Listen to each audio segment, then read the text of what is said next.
우리 사람들은 흔히 인간들이 부싯돌로 우연히 불을 발견했다고 그렇게 말들을 하고 또 가르칩니다. 성경적으로 그것이 아닌 것을 우리가 너무나 분명히 알죠. 하나님께서 제일 처음으로 인간이 범죄한 다음에 아담과 해와가 양을 준비했을 때 하나님께서 그 양을 번제로 드리기 위해서 하늘에서 불이 내려오게 해서 그 양을 태운 그런 사실로 제일 처음에 불을 보여주신 것을 우리가 알 수 있습니다. 인간이 범죄하기 전에 사실은 불이 필요 없었을 것입니다. 음식을 요리할 불도 필요 없었고 하나님의 영광의 빛과 또한 은혜 가운데 살기 때문에 또 우리 인간들도 빛의 옷을 입고 살았기 때문에 불은 사실은 필요가 없었던 것이겠죠. 무엇을 태울 필요가 없으니까 죄가 있어야 무엇을 태우죠. 아담이 양을 죽인 후에 두려움과 죄책감으로 괴로워할 때 하늘에서부터 불이 내려와서 재물을 태우면서 하나님께서 그들을 구속하시고 용서해 주시고 용납하실 때 어떤 일이 필요하다는 것을 보여주신 것입니다. 앞으로 하나님께서 죄의 대가를 어떻게 지불하실 것에 대해서 하나님께서 보여주신 것이죠. 다시 말해서 죄인과 죄를 태우는 그 과정, 그 고통을 하나님께서 대신 통과해 주심으로 우리 죄를 용서하시고 우리가 그 태움받을 상태에서 구속함을 받게 되는 것을 주님께서 보여주신 것이겠죠. 여러분, 흔히 저는 이런 예화를 제가 만들어서 이야기하곤 하는데 특별히 제가 미국 사람들에게, 제가 외국 분들에게 설교할 때는 제가 이러한 예화를 가끔 들곤 했습니다만은 제일 먼저 이 아담과 해와가 범죄했을 때 어떤 경험이 있을까요? 하나님께서 이제 아담과 해와를 불렀지 않습니까? 그러나 그들이 계속 도망갔습니다. 죄를 진 자, 죄책감이 있는 자는 하나님께 가까이 올 수가 없죠. 계속 도망갈 때 아담아 어디 있느냐 계속 주님께서 따라가셨습니다. 나중에 주님께서 만나신 다음에 내가 먹지 말라고 한 그 실과를 먹었느냐? 그때 서로 원망하기 시작합니다. 남자는 여인에게, 여인은 뱀에게. 그래서 범죄한 자가 그 신실함과 의로움이 없어지면 거기엔 의리도 없습니다. 사실 죄인들에겐 사실은 의리가 없습니다. 하나님의 뜻을 저버리고 타락한 자들은 사실 신뢰할 수가 없습니다. 그래서 예수께서 이 땅에 사실 때 아무도 하나님께서는 사람을 육체를 신뢰하지 아니하시니라. 그렇게 성경에 기록되어 있는 것입니다. 우리가 하나님의 영과 인도하심에 우리가 주관되고 있을 때 그때 우리가 신뢰받을 수 있는 것이지 하나님의 영의 역사가 떠나면 우리는 사실 신뢰받을 수 없는 그런 사람들이죠. 이제 하나님께서 아담에게 그 뒤에 있는 적은 아마 어린 양 2마리를 좀 불러오라고 주님께서 명하셨겠죠. 그때 이제 아담이 돌아보니까 정말 저 뒤에 그들이 그렇게 사랑하고 아끼던 그런 애완용 동물 같은 2 어린 양이 놀고 있었을 것입니다. 그때 휘파람을 불고 그들이 달려왔습니다. 여러분, 양들이 달려올 때 개처럼 아니면 말처럼 뛰지 않잖아요. 그렇죠? 그 뛸 때 그게 다리가 긴 게 아니기 때문에 정말 그 짧은 다리로 뛰어올 때 여러분 양 뛰는 거 보셨어요? 참 우습습니다. 정말 뒤뚱뒤뚱거리면서 큰 몸에 정말 그 비율적으로 맞지 않는 짧은 다리 가지고 뛸 때 참 우습습니다. 그렇게 아주 귀여워요. 그렇게 뛰어오는 양을 보고서 얼마나 참 마음이 슬펐겠습니까? 이제 곧 이별해야 할 텐데, 쫓겨나야 할 텐데. 그래서 한 마리 양은 아담의 품속에 안기고 또 한 마리 양은 해와의 품속에 안겼을 것입니다. 그때 하나님께서 좀 더 엄한 그런 음성으로 말씀하셨죠. 아담아, 네 뒤에 있는 또 하나 돌들을 보지? 예, 봅니다. 그 큰 돌을 가져와라. 가져왔습니다. 그래서 돌을 또 다른 돌과 함께 이렇게 서로 부딪히게 해서 하나가 깨지게 만들었겠죠. 그러면 칼처럼 빼죽하게 됐을 것입니다. 그때 하나님께서 또 명령하십니다. 아담아, 그 돌을 가지고 내가 안고 있는 양을 내려쳐라.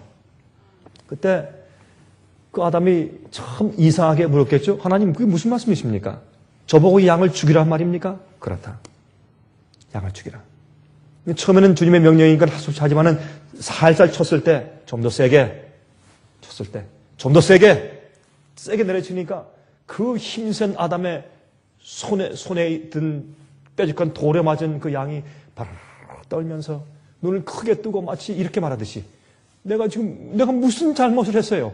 그렇게 말하듯이 피를 흘리면서 바르르 떨면서 죽어가는 모습 보면서 아담이 얼마나 무서웠겠어요?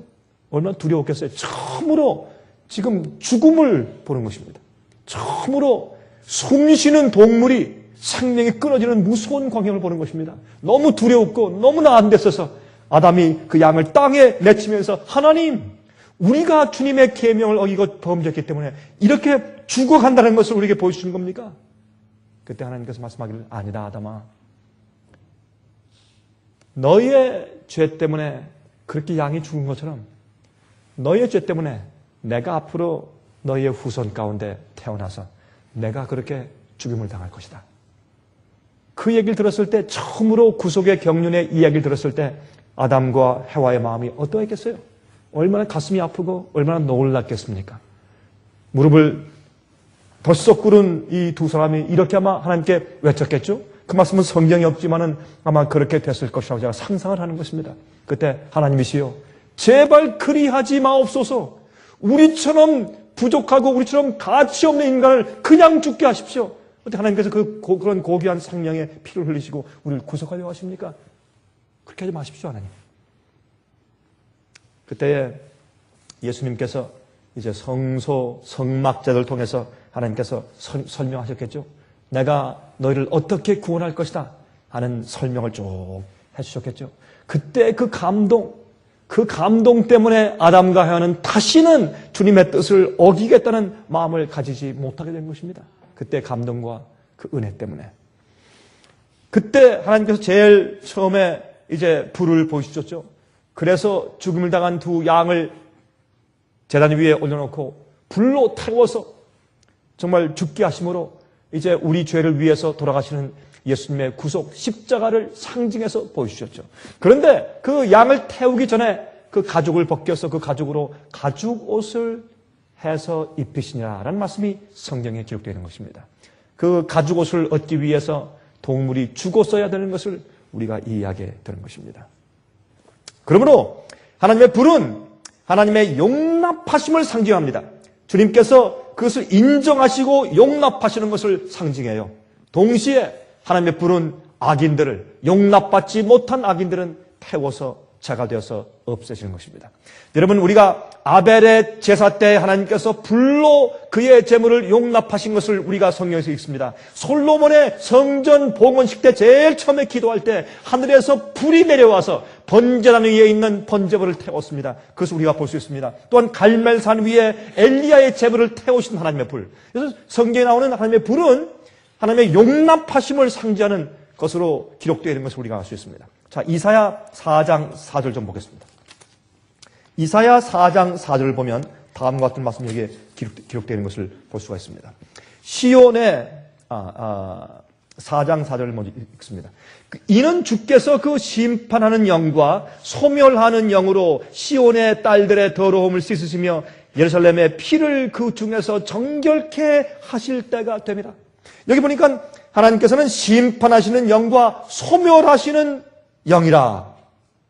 소멸하신 영이라 했어요. 그러니까 하나님께서는 태우시는 불이에요. 주님의 성령께서 우리에게 임하시면 우리 속에 있는 더러운 것과 죄를 불태웁니다.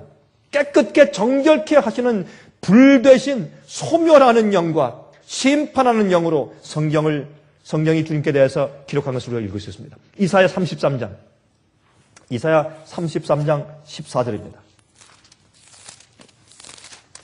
33장 14절부터 16절까지 있는 말씀을 좀 읽어보십시다. 14절부터 16절까지. 시온의 죄인들이 두려워하며 경건치 아니한 자들이 떨며 이르기를 우리 중에 누가 삼키는 불과 함께 거하겠으며. 누가? 주님은 삼키는 불이에요. Devouring fire. 그렇죠? 누가 삼키는 불과 함께 거하겠으며 우리 중에 누가 영영이 타는 것과 함께 거하리요 하도다. 여러분, 우리가 하나님과 함께 같이 거한다, 주님과 함께 얼굴과 얼굴 대면해 본다, 이건 무슨 말입니까? 태우는 불과 함께 거한다 그런 말입니다. 타는 삼키는 불 앞에 우리가 설 수 있어야 합니다. 그러므로 죄가 마음 가운데 있거나 찌꺼기가 남아있는 자는 하나님을 볼 수가 없습니다. 거룩하지 않은 자는 주를 볼 수 없다고 히브리서는 말씀하고 있습니다. 그래서 그렇죠? 누가 삼키는 불과 함께 거하겠으며 누가 영영이 타는 것과 함께 거하리요. 이것은 죄인과 죄가 그 앞에서 견딜 수 없는 그러한 존재 앞에 서는 것을 설명하는 것입니다. 15절부터 오직 의롭게 행하는 자, 정직히 말하는 자, 토색한 재물을 가증히 여기는 자, 손을 흔들어 뇌물을 받지 아니하는 자, 귀를 막아 피 흘리는 꾀를 듣지 아니하는 자, 눈을 감아 악을 보지 아니하는 자, 그는 높은 곳에 거하리니 견고한 바위가 그 보장이 되며 그 양식은 공급되고 그 물은 끊기지 아니하리라 하셨느니라. 의롭게 행하는 자, 의롭게 사는 자. 여기 있는 전문 말씀을 보면 주님의 계명을 지키며 사는 자, 그의 품성이 주님의 율법과 일치된 그런 영적인 경험을 하는 자만, 죄가 마음 가운데 존재하지 않는 자, 죄의 본성 가운데 살며 죄의 충동과 유혹은 받지만은 죄를 범하지 않는 자, 죄를 품지 않는 자, 죄에게 넘어지지 않는 자, 주님의 성령에 의해서 계속 인도되며 주님의 능력을 통해서 죄를 승리하는 자, 그렇죠? 그런 자들이 하나님 앞에 그 삼키는 불과 영영이 존재하는 타는 불과 함께 거할 수 있다. 그렇게 성경은 말하고 있습니다. 그때 높은 곳이 그에게 견고한 바위가 되고 보장이 된다고 했어요. 그 양식과 물이 공급된다고 했습니다. 여러분, 우리가 이 돈을 쓰죠. 종이돈. 돈을 쓰는데 이 돈은 사실은 은행에 이런 뜻이어야 합니다. 은행에 우리가 금이나 은을 갖다 주고 그만한 것에 대한 어음 비슷하게 돈을 이렇게 적어가지고 그것을 갖다가 써야 합니다. 예를 들어서 우리가 만약에 5만 불을 쓴다면 5만 불 어치의 금과 은이 사실은 은행에 있어야 합니다. 그 다음에 거기에 해당된, 왜냐면 금과 은은 가져다니기 불편하고 또 도적맞을 수 있으니까 그것을 갖다가 두고서 거기에 해당된 현금 돈을 갖다가 쓰는 그것이 경제의 원칙입니다. 그러나 지금은 어떻게 되어 있습니까? 지금 은행에는 돈을 다 만들어서 풀어놓았는데 원래 그 돈에 해당되는 약 한 10% 정도의 가치의 은과 금밖에 없는 것입니다. 나머지 90%는 은행에서 전부 다 이런 책에다가 이렇게 쓴 것뿐입니다. 그것을 뭐라고 합니까? 크레딧. 그냥 은행 뱅크 노트이에요. 그냥 은행이 돈이 없는데 그냥 허공의 유령처럼 돈을 만들어서 그냥 이 책에다 돈을 이렇게 써가지고 그것을 마음대로 남발해서 그것을 융자해 준 것입니다. 그러면 실제 은행에서 돈이 있어서 융자한 것이 아니라 만든 돈을 우리가 이제 기록해서 기록으로. 그렇죠? 만약 여러분들이 누가 돈을 갚는다 그러면 진짜 돈을 갚습니까? 만불이면 돈을 갚아요? 종이 쪽지를 주죠? 그럼 종이 쪽지가 이 은행에서 저 은행으로 왔다 갔다 하는 것이지 거기에 해당된 진짜 금이나 은이나 보석이 은행에 없어요. 우리는 전부 다 허상 가운데 살고 있는 것입니다. 이것이 오늘날 경제 제도예요. 여러분 지금 미국의 서프라임 위기 때문에 지금 굉장하죠? 내년도에 가서는 이것 때문에 미국의 경제뿐만 아니라 세계 경제가 잡아돌아서 굉장히 어려운 경제적인 그런 파급이 온다고 말을 합니다. 이제 경제적인 굉장한 그런 어려움이 생길 것이라고 다들 지금 두려워하고 있습니다. 우리가 잘 모르긴 하지만 상당히 어려움이 올 것 같아요. 많은 집들이 foreclosure를 하고, 그렇죠? 이제 우리 한국말로 foreclosure를 뭐라고 불러야죠? 은행에서 다시 차압하는 것이죠, 그렇죠? 이제 갚지 못하기 때문에. 제가 엊그저께 신문을 보니까 미국에 있는 집값이 말이죠. 특별히 뭐 LA나 뉴욕 같은데 이런데 한국 사람들이 많이 살고 있는 그런 곳에 집값이 떨어졌는데 집값이 37%가 그냥 떨어져 버렸어요. 그러니 이거 얼마나 힘든 것이요. 여러분 100만 불을 주고 샀는데 지금은 가격이 한 60만 불밖에 안 해요. 그러니 어떻게 해요? 페이먼은 잔뜩 나가는데 팔아봤자 이제 뭐 이 본전도 건질 수 없어요. 그래서 많은 사람들이 할 수 없이 이제 집들을 포기하고 융자한 돈을 낼 수가 없으니까 그런 어려운 형편에 이제 처하게 돼서 앞으로 내년도에는 수백만 채가 그렇게 은행에 차압되고 그렇게 이제 foreclosure 당할 것이다 라는 그런 얘기를 우리가 신문에서 읽습니다. 우리가 어떻게 될지 우리가 알 수 없지만은 참 이런 위기와 어려움들이 빨리 생기지 않는 것은 주님의 백성들의 앞니마에 인침받지 못했기 때문에 주님께서 사방 바람을 붙잡는다고 성경이 말씀했어요. 그거밖에 이유가 없습니다. 근데 이럴 때 어떤 자들에게 양식이 공급되고 물이 공급돼요? 여러분, 앞으로 말이죠, 우리가 먹는 쌀과 과일과 견과류와 채소, 우리 먹는 음식들, 곡류들, 그런 것들이 말이죠, 금과 은보다 더 비쌀 날이 곧 옵니다. 돈 있어도 못 사요. 엄청나게 어려울 때가 올 것입니다. 그래서 옛날 미국의 경제 공황 시대에도 농부들이 제일 잘 살았어요. 농부들은, 농사 짓는 사람들은, 음식을 밭에서 나는 사람들은 말이죠, 어려움을 겪지 않고 살았어요. 경제 공황 때. 도시에 있는 사람들이 다 어려웠지. 어떤 사람들이 앞으로 양식이 공급되고 물이 공급된다고요? 하나님 앞에서 의롭게 사는 자, 탄원 삼키는 불 앞에 서서 살 수 있을 정도로 마음과 성품이 준비된 자 그랬습니다. 하나님의 불 앞에 살 수 있는 사람. 그것은 죄가 없는 자입니다. 죄를 이긴 자예요. 죄를 버린 자입니다. 죄를 포기한 자입니다. 주 앞에 굴복해서 주님께서 주님의 성령의 인도를 받는 자예요. 죄된 상태에 태어나서 죄된 그런 죄의 본성을 가지고 사는 것 자체가 죄는 아닙니다. 많은 사람들이 그것이 죄다. 이미 우린 죄이기 때문에 죄의 공자이니까 자연이 나오는 것은 죄다라는 이상한 신학을 가르침으로 사람들을 미혹하지만 그것은 잘못된 생각입니다. 잘못된 가르침입니다. 하나님의 태우시는 불 앞에 살 수가 있어야 할 것입니다. 여러분들, 의인들만 불에 타지 않을 것입니다. 마태복음 3장 11절 12절에 말씀하기를 나는 너희로 회개케 하기 위하여 물로 침례를 주거니와, 이게 침례 요한의 말이죠. 내 뒤에 오시는 이는 나보다 능력이 많으시니 나는 그의 신을 들기도 감당치 못하겠노라. 그는 성령과 불로 너에게 침례를 주실 것이요. 예수님께서는 무엇을 하신다고요? 성령과 불로 침례를 주신다. 손에 키를 들고 자기의 타작마당을 정하게 하사 알곡은 모아 곡간에 들이고 쭉정이는 꺼지지 않는 불에 태우실 것이라. 그러므로 회개치 않는 자, 주 앞에 전적으로 굴복지 않은 자들은 주님께서 불로 태우시는 것입니다. 불로 태우신다는 말보다 그런 자들은, 죄인들은 하나님 앞에 서서 견딜 수가 없는 것입니다. 태워줄 수밖에 없어요.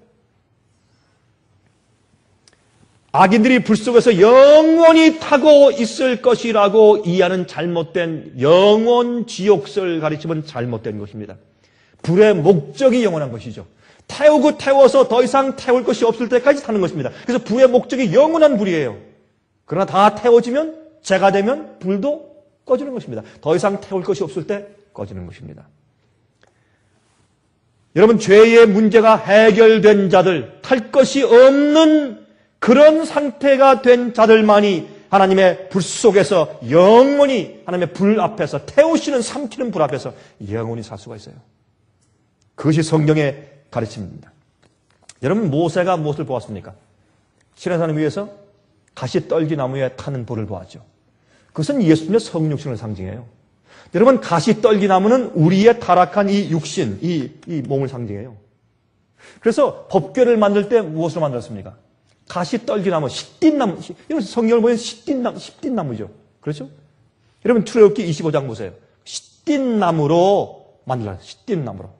그것은 가시나무예요. 그것은 아카시아 나무야. 아카시아 나무. 출애굽기 25장 10절에 있죠. 아카시아 나무, 조각목. 그렇죠?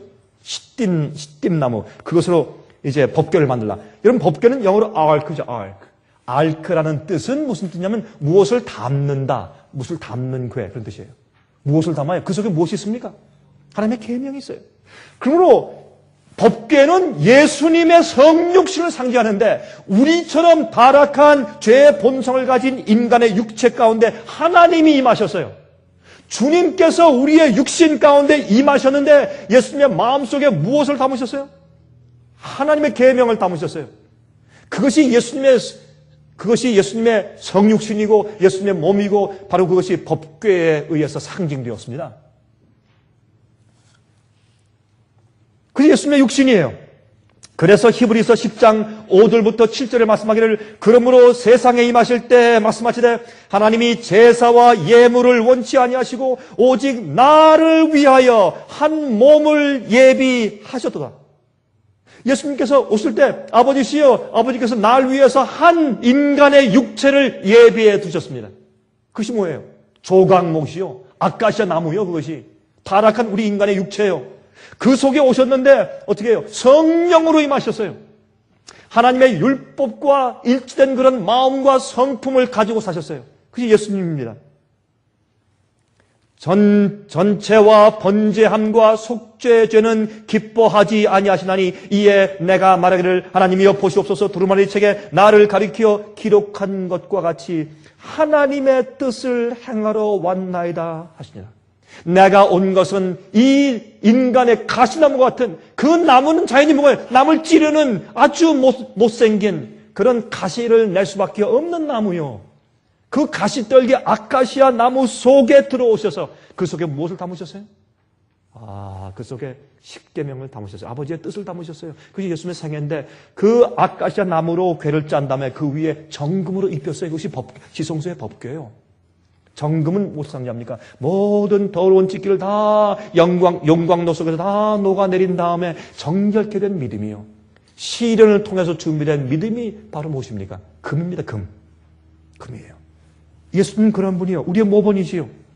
근데 사도 바울이 인용한 예수님께서 말씀하실 때 예수님 당신 자신이 인용하신 그 말씀을 어디에서 가져왔냐면 시편 40장 7절 8절에서 가져왔는데 다음과 같은 말씀이 있어요. 시편 40장 7절 8절에 그때 내가 말하기를 내가 왔나이다. 나를 가리켜 기록한 것이 두루마리 책에 있나이다. 나의 하나님이여 내가 주의 뜻 행하기를 즐기오니 주의 법이 나의 심중에 있나이다 하였나이다. 아버지시여, 아버지께서 내가 이 땅에 33년 반 동안 살기 위한 한 몸을 예비해 두셨습니다. 그 몸은 타락한 인간의 육체예요. 그 속에 사시면서 내가 아버지의 법을 행하고 아버지의 뜻을 행하기를 즐기오며 주의 계명이 주의 법이 나의 마음 가운데 있습니다 라고 간증을 했습니다. 그것을 사도 바울은 로마서 8장에 설명하기를 우리 사람은 육체로서 할 수 없는 것을 하나님은 하시나니 하나님의 아들을 우리의 육신 가운데 보내셔서 육신 가운데서 죄를 정하셨다. 육신 속에서 그건 죄야. 난 그런 거 안 한다. 라고 사셨다. 그런 말입니다. 그렇게 여러분 로마서 8장에 설명을 하셨어요. 이것이 예수님의 생애입니다. 이것이 하나님의 타는 불 앞에 사는 생애예요. 예? 그것이 우리 같은 아카시아 찔레나무죠. 아카시아 찔레나무, 가시나무. 그 속에 있지만 그 속에는 하나님의 계명이 담겨져 있는 그런 생애를 말하는 것입니다. 하나님의 삼키는 불 앞에 살 수 있는 사람.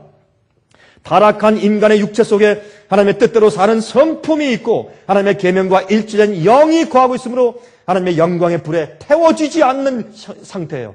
그러므로 그 법궤 위에 무엇이 있습니까? 쉐키나 영광이 타고 있어요. 그렇죠? 무엇을 상징합니까? 우리가 그런 몸 가운데 있지만 성령이 내 속에 오셔서 너희의 몸은 성령께서 거하시는 전인 것을 알지 못하느뇨? 사도 바울의 이야기죠. 그래서 우리 같은 이런 몸 속에 주의 성령이 내재하시면 어떻게 해요? 쉐키나 영광, 하나님의 영광이 우리 머릿속에 타고 있는 것이에요. 그렇죠? 주의 영광의 불이 빛나고 있는 것이에요. 그 주님의 임재 때문에 우리가 죽지 않아요. 왜요? 죄가 용서받았기 때문에. 죄의 문제가 해결됐기 때문에. 그 주님은 태우는 불로 상징되어 있어요. 여러분 성경에 보면 다른 불을 들이던 아론의 두 아들 아시죠? 다른 불을 들이다가 여러분 레위기 10장에 있습니까? 그렇죠?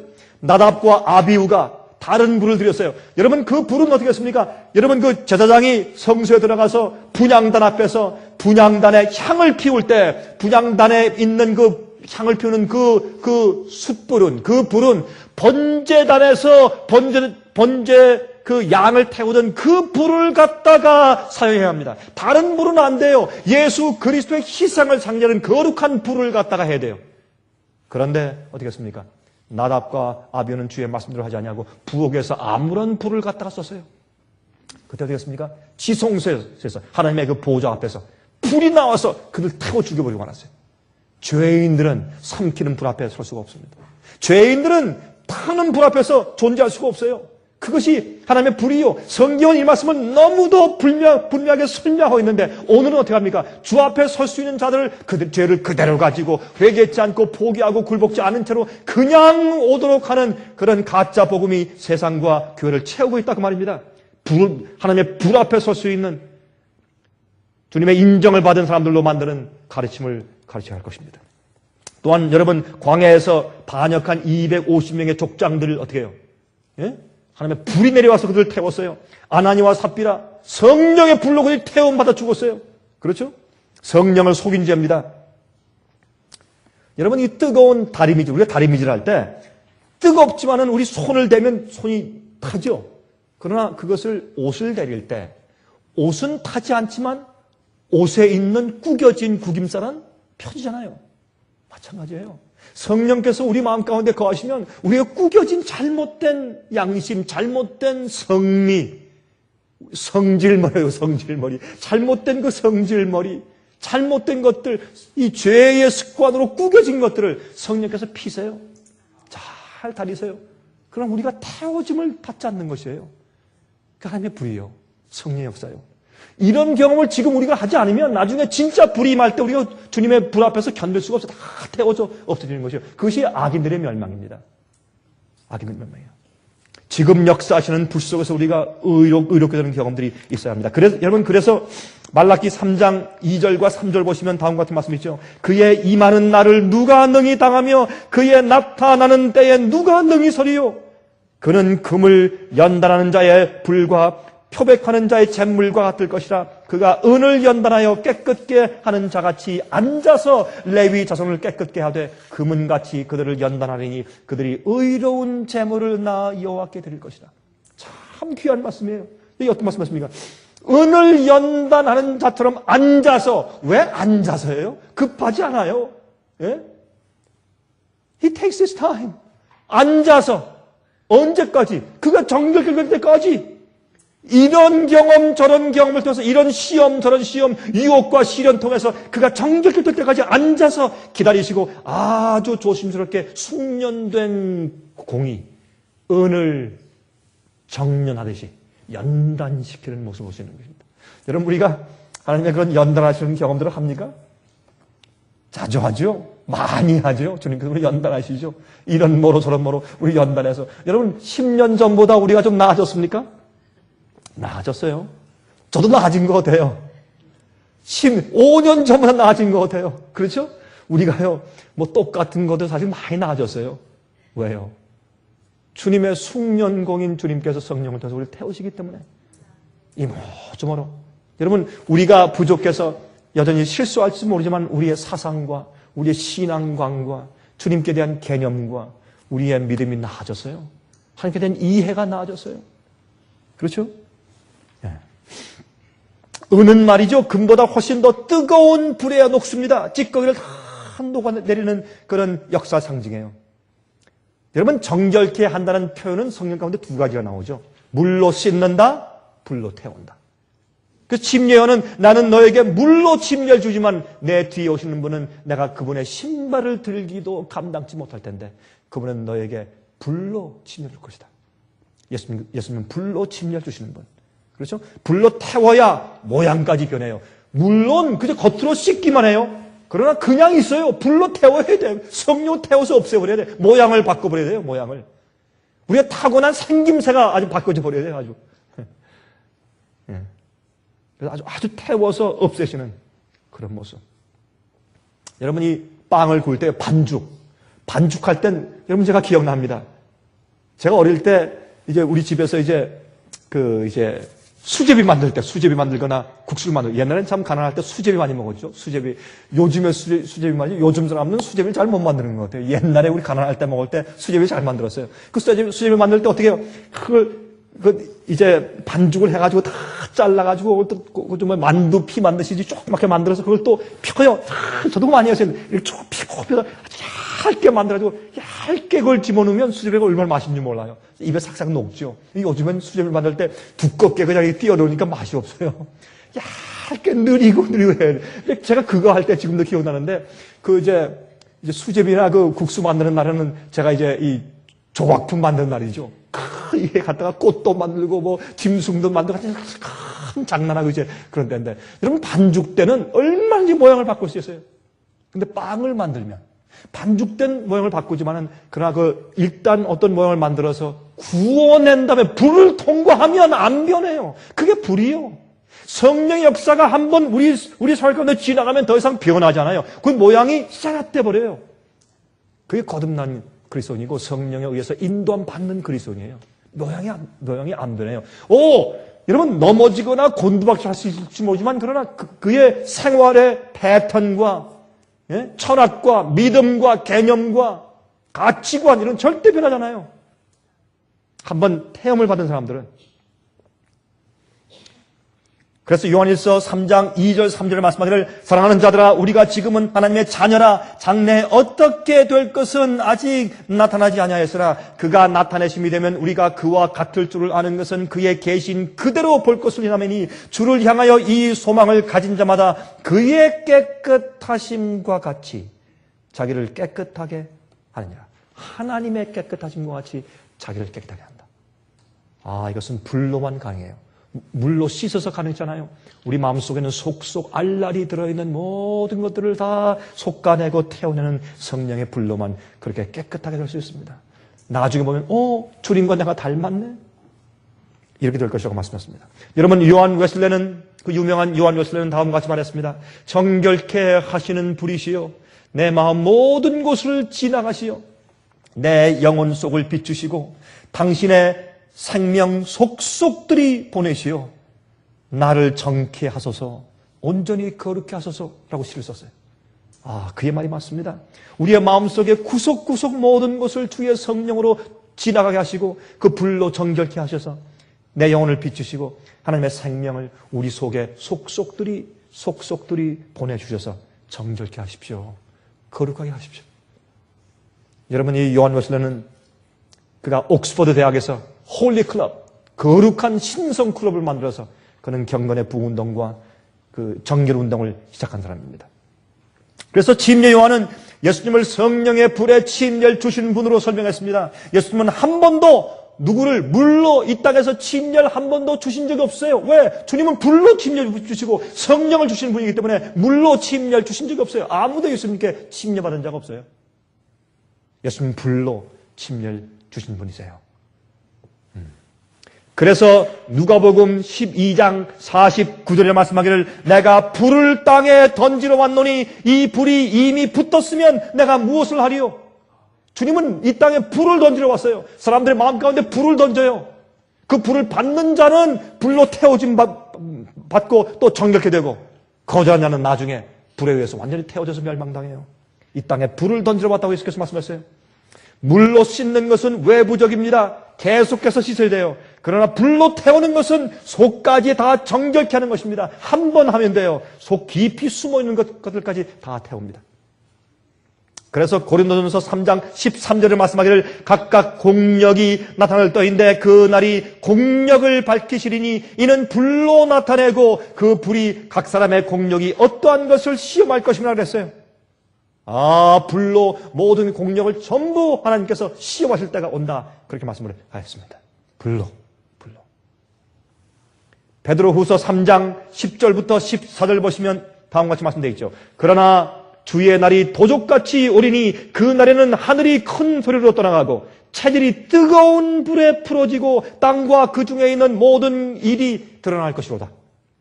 이 모든 것이 이렇게 풀어지리니 너희가 어떠한 사람이 되어야 마땅하뇨? 거룩한 행실과 경건함으로 하나님의 날이 임하기를 바라보고 간절히 사모하라. 자, 불이 올 텐데 우리가 어떤 사람이 되어야 되느냐 말이에요. 거룩한 행실과 경건함으로 하나님의 날이 임하기를 바라보고 간절히 사모하라. 그날에 하늘이 불에 타서 풀어지고 체질이 뜨거운 불에 녹아지려니와. 우리가 예수의 재림을 사모하는 마음이 없어질 때 세속이 들어오고 죄가 들어오는 것입니다. 주의 재림을 사모하고 언제 오실까 이제나 저제나 그렇게 사모하는 자들 마음 가운데 죄가 자리하지 못합니다. 박테리아가 들어와서 그런 나쁜 병을 우리 마음 가운데 생성시킬 수가 없습니다. 왜? 성령의 침례를 받은 자기 때문에 그렇습니다.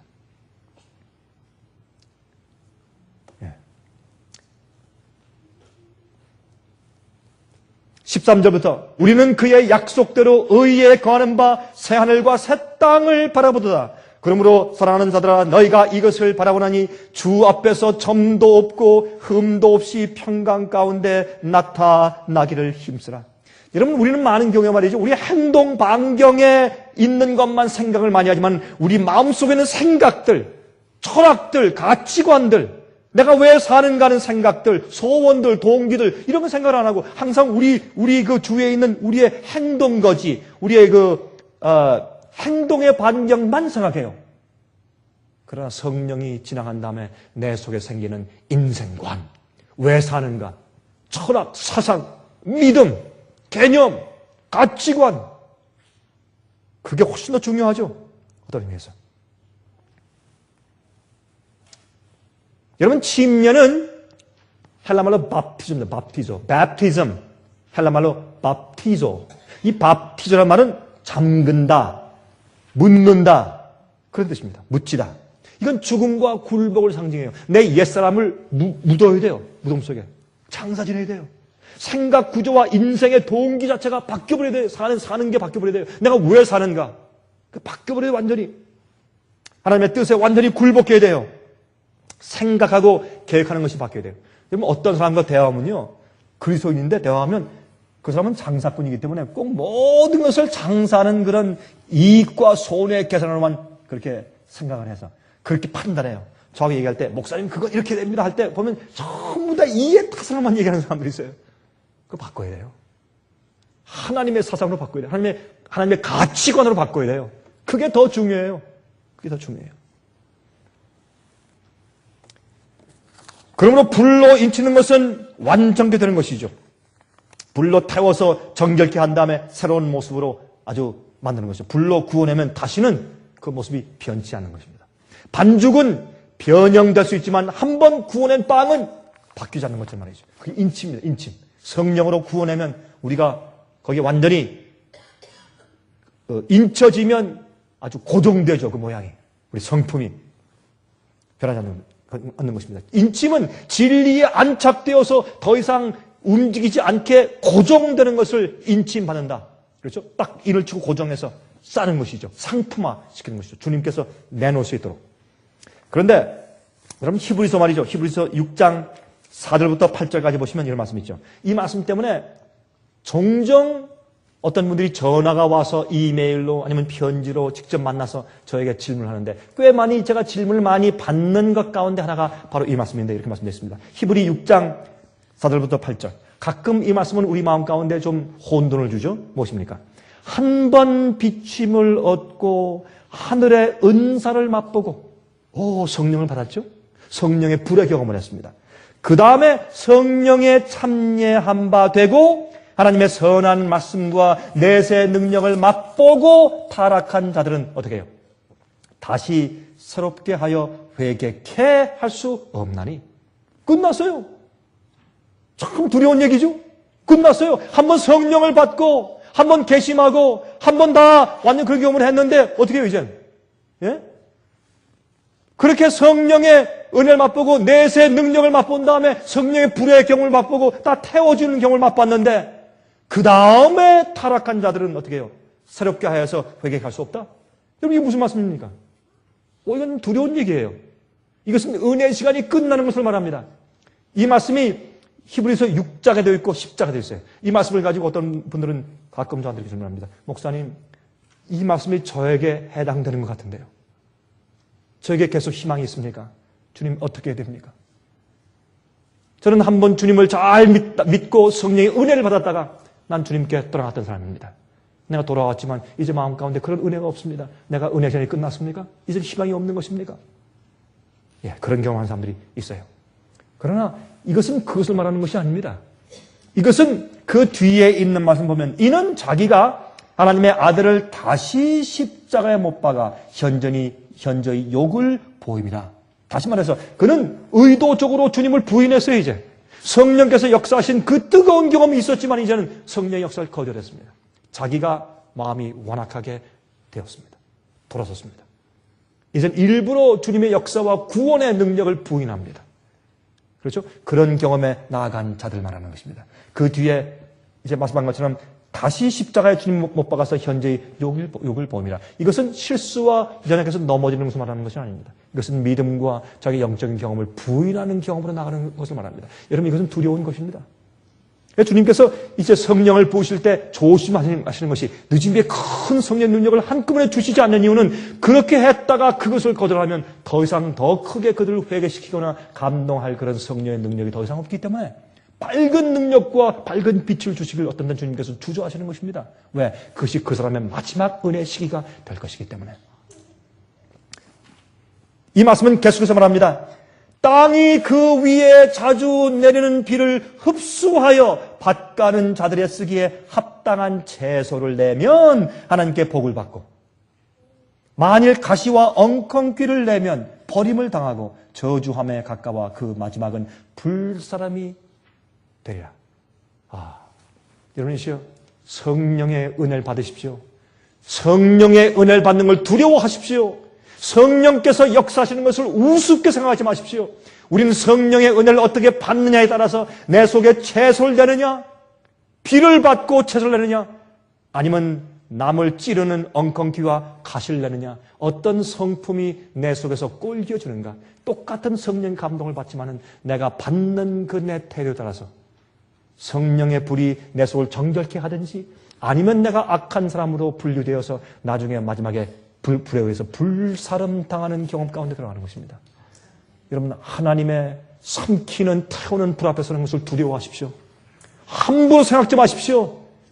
여러분이시여, 이 존경하고 귀하게 여기십시오. 그 앞에 굴복하십시오. 주님에 대해서 두려워하십시오. 무서워 떨란 말은 아니죠.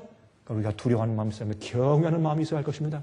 주님의 불 받고 성령께서 역사하심을 조심하십시오. 그 성령의 역사가 우리 마음속에 있는 모든 더러운 죄와 주름을 펼 수 있도록 하십시오. 그래서 성령의 은혜가 우리를 다른 모양으로 바꾸게 그렇게 역사하신 다음에 나중에 우리가 그 타는 불 앞에 서서 거룩한 하나님 앞에 서서 영원히 살 것입니다. 그 경험이 여러분과 저의 경험 되시기를 간절하게 바랍니다. 하늘에 계신 우리 아버지, 성경 역사 가운데 의인들을 성령의 불로 태우시고 그들을 꼴지으신 아버지, 과거의 역사 가운데 주님의 종들과 노독들을 성령의 불로 정결케 하신 아버지, 그들에게 능력을 베푸셔서 크게 사용하셨던 아버지시요, 저희도 기억하셔서 저를 정결케 하시고 참으로 아카시아 나무 같은 육신 속에 오셔서 하나님의 계명을 마음속에 담으시고 참으로 셰케나 영광을 가지고 있는 것처럼 사신 우리 주님의 성품이 우리 속에 내재할 수 있도록 도와주시옵소서. 우리는 힘이 없고 부족하여 할 수 없사오니 주여 의지 없어 두 손 들고 가는 저희를 불쌍히 보시고 오늘도 하나님의 불을 주시되 성령의 충만하심으로 임하여 주시옵소서. 살아계신 예수 그리스도의 이름으로 간절하게 간구하옵나이다. 아멘. 은혜 많이 받으셨습니까? 지금까지 들으신 이 생애의 예배 설교는 간절한 마음으로 진리를 찾는 분들과 정직한 양심으로 말씀을 받아들이고 언제나 진실이 무엇인지를 생각하는 그리스도인들을 위한 말씀입니다. 주변 가족들이나 친지들 중에 말씀을 사모하고 순결한 신앙을 갖기 소원하는 분들이 계시면 생애의 빛 예배 설교 테이프를 소개해 주시기 바랍니다. 매주 원하시는 분들의 가정으로 직접 배달되는 생애의 빛 예배 설교는 개인의 신앙 부흥이나 소규모 그룹 예배를 위하여 비디오와 오디오 테이프, DVD, CD로 제작되었습니다. 생애의 빛 예배 설교 테이프를 원하시는 분들은 1-877-704-1004번으로 전화하여 주시기 바랍니다. 생애의 빛은 각종 미디어, 즉 출판물, 텔레비전, 비디오, 오디오 카세트 테이프, DVD, CD, 그리고 웹사이트를 통하여 복음을 전하는 미디어 선교 기관입니다. 생애의 빛에서 이루어지는 선교 사업을 크게 5가지로 나누어 소개하면 다음과 같습니다. 첫째로 생애의 빛은 가정과 건강과 참된 신앙을 소개하는 월간지 살아남는 이들을 매달 발간하고 있습니다. 가정과 건강 문제뿐만 아니라 참된 신앙과 성경에 나타나 있는 중요한 진리들에 대하여 매달 깊이 있게 다루는 최고의 신앙지입니다. 둘째로 생애의 빛은 미국의 주요 도시에서 텔레비전 선교 방송을 하고 있습니다. 많은 분들은 생애의 빛 선교 방송을 통하여 복음을 발견하고 새로운 생애를 살아가고 있습니다. 셋째로 생애의 빛에서는 우편 통신을 통하여 평신도들의 성경 연구를 도와드리는 성경통신학교를 운영하고 있습니다. 성경에 나타나 있는 중요한 문제들에 대하여 체계 있게 공부하기를 원하시는 분들은 성경 연구 단기 코스와 계시록을 통한 성경 교리 연구, 또한 요한계시록 연구 과목을 신청하시기 바랍니다. 교재 및 모든 비용이 무료인 생애의 빛 성경 연구 과정을 통하여 복음과 예언 문제를 가장 쉽고 체계 있게 공부하시기 바랍니다. 넷째로 생애의 빛은 예언 연구를 위하여 특별하게 제작된 비디오 시리즈를 나누어 드리고 있습니다. 성경 구약과 신약의 대표적 예언서인 다니엘서와 요한계시록을 처음부터 마지막까지 자세하게 해설해 드리는 예언 연구 비디오 시리즈를 통하여 많은 분들이 성경과 미래에 대한 새로운 시야를 가지고 살아가게 되었습니다. 마지막 시대의 복음과 비밀이 담겨져 있는 다니엘과 요한계시록 비디오 시리즈를 신청하셔서 새로운 영적 부흥을 체험하시기 바랍니다. 다섯째로 생애의 빛은 강병국 목사님의 예배 설교가 담겨져 있는 비디오와 오디오 테이프, DVD나 CD를 원하는 모든 그리스도인들에게 나누어 드리고 있습니다. 매주 생애의 빛 예배 설교 테이프를 받기 원하시는 분들은 생애의 빛으로 연락하여 신청하여 주시기 바랍니다. 끝으로 생애의 빛 선교 사업에 대해서 좀 더 자세하게 알기 원하시는 분들은 웹사이트 www.sostv.net를 방문하시기 바랍니다. 생애의 빛 웹사이트에는 지금까지 나온 모든 월간지와 비디오 테이프과 텔레비전 방송물들을 누구나 무료로 보실 수 있도록 준비되어 있습니다. 지금까지 소개해드린 생애의 빛 선교 교재들 중에서 원하시는 책자나 테이프 있으시면 무료 전화 1-877-704-1004번으로 신청하여 주시기 바랍니다. 미국 동부 시간으로 월요일부터 금요일까지 9시에서 5시 사이에 전화해 주시기 바랍니다. 그럼 다음 시간까지 안녕히 계십시오.